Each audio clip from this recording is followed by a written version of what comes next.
Hey everybody, it's Master Gallengeist here, and today I'm bringing you the review of the latest episode of Game of Thrones, The Red Woman. So, this was a pretty good season opener for Season 6 premiere. We got a lot of different perspectives, and we got a lot caught up, plot-wise, since the end of last season. So, it both opened and ended at the wall. And we got a good amount of information on that.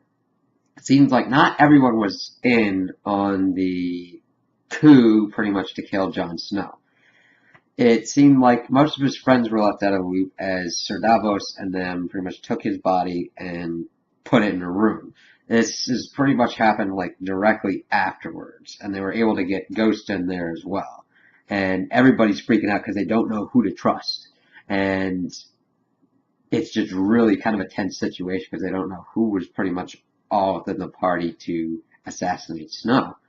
And it was really cool kind of getting Melisandre in there as well because she's got a lot of cool stuff that's going to be going on later on. And we've got some speculation as to how she might be involved if Jon Snow could possibly be coming back.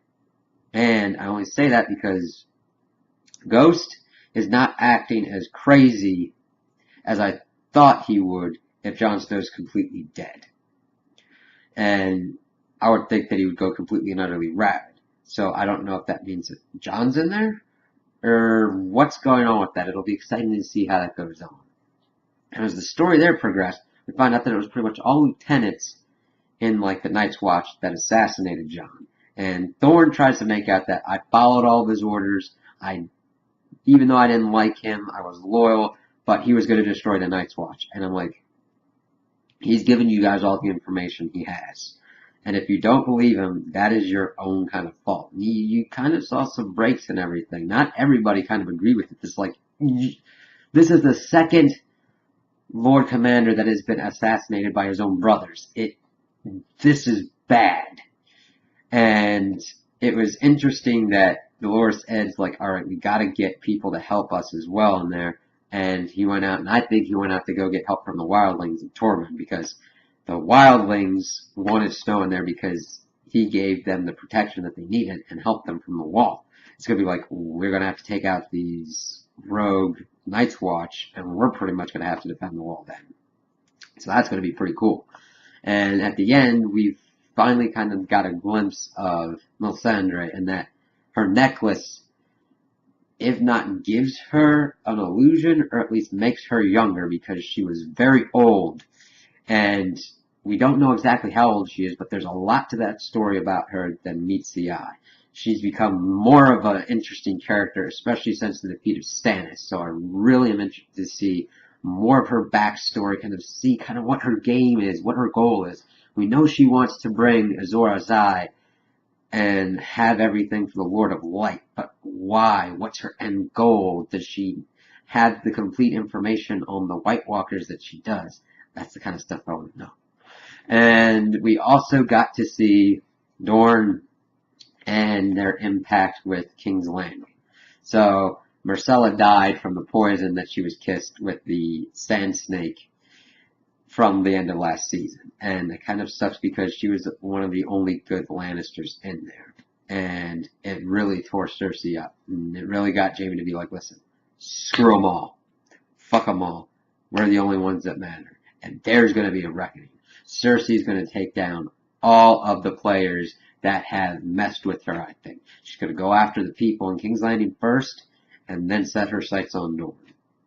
And Dorne kind of already realizes this, because the Sand Snakes and all of them, they assassinate Prince Dorian, which I thought was a bold move, and that is going to really create some complications. And they also assassinated Prince Trystane on the ship. I don't think these ladies exactly understand what they're doing and who they're screwing with. They might, maybe it's because they're newer and haven't been completely fleshed out, but I think they're getting ready to be thumped hard. So that was really interesting. I mean, Dorne was a little bit weaker, but it was always kind of a weaker component when it was introduced, but we'll see kind of how they can do it now that they're not completely beholden to the books. Alright, we also got a look at Tyrion and Varys, and kind of how they're dealing with Meereen. They've got this very complicated situation of former masters and former slaves, and the former masters wanting to be back in control, and the former slaves wanting to completely kill all the masters. And that the Sons of the Harpy might be more of a thing that they can deal with. Because as they're walking through the streets, Tyrion's trying to be the good guy, and always kind of do that stuff, which I always love about him. And then they get there and they see that the ships have been burned, so this is going to be a kind of smart enemy that they're going to have a trouble at the time trying to get out, root, and destroy.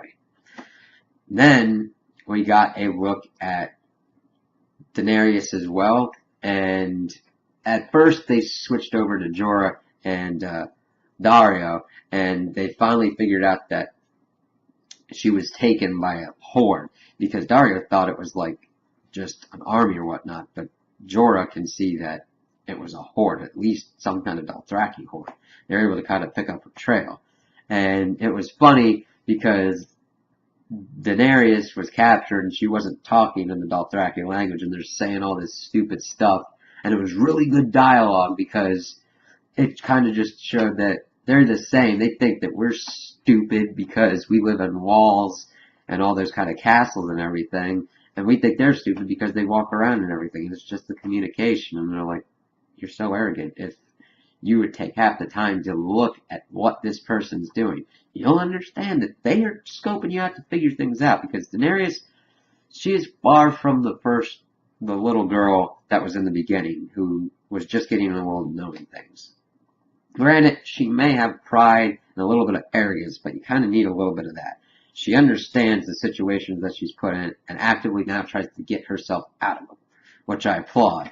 I just hope that this works better than the books, because in the books she's been in a corner for so fucking long that I can't deal with that. These things need to get her moving in a direction or doing something. Otherwise, it's like, what are you doing?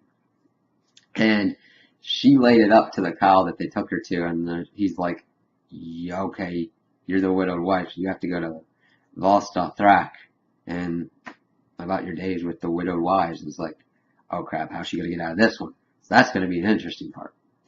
And the last person we kind of got in touch with was Arya, who is still blinded from using the mask without permission from the Faceless Men, and she's kind of dealing with that. She's like hearing stuff, begging, and the kind of person on her level comes and kind of beats her up. And it's interesting because I kind of she's been kind of stuck in a kind of limbo as well. So it'll be interesting to see what happens with her. I don't think she's going to ultimately end up as a faceless person, mainly because of her warging abilities with her direwolf will kind of complicate those matters, and she won't be able to completely devoid herself of Arya. So it'll be interesting to see how she gets out of that situation and where she's going to go from there. We also got a look at Sansa and Theon, who finally escaped from Ramsay and everything, and they almost got caught again. It's like, no. And then Brienne and Podrick came in badasses. Brienne took out a good amount, Podrick got one in, and Theon finally got himself back into the saddle and took someone out. And she swore her allegiance to Sansa, and Sansa swore her allegiance to her, and it was great character development. Finally getting Brienne into kind of like the situation that she needs to be in. And it was great. And it was just really good how they did all that. And also seeing Ramsay and Roose kind of figuring out, okay, we've taken out Stannis. We need Sansa Stark to control the North and take our fight to the Lannisters. And it was interesting to see Ramsay, how he dealt with his emotions with his, I'm going to say concubine dead, but he felt emotions, but he's like, excuse me, feed her the dogs. I don't give a crap. And you kind of get that, you get some depth with him, but you're going to tell he's worse than Joffrey. He needs to be taken out like rabid dog that he is. So there's a lot of good stuff going on in this episode. I really liked it. Everybody was touched on almost, and it really set up a nice place for where this season is going to be going, I think. So, those are my thoughts on the episode. Tell me what you guys think in the comments below. If you agree with me, if you disagree with me, if you liked it, if you didn't like it. Also, like and subscribe, and I hope you have a good day.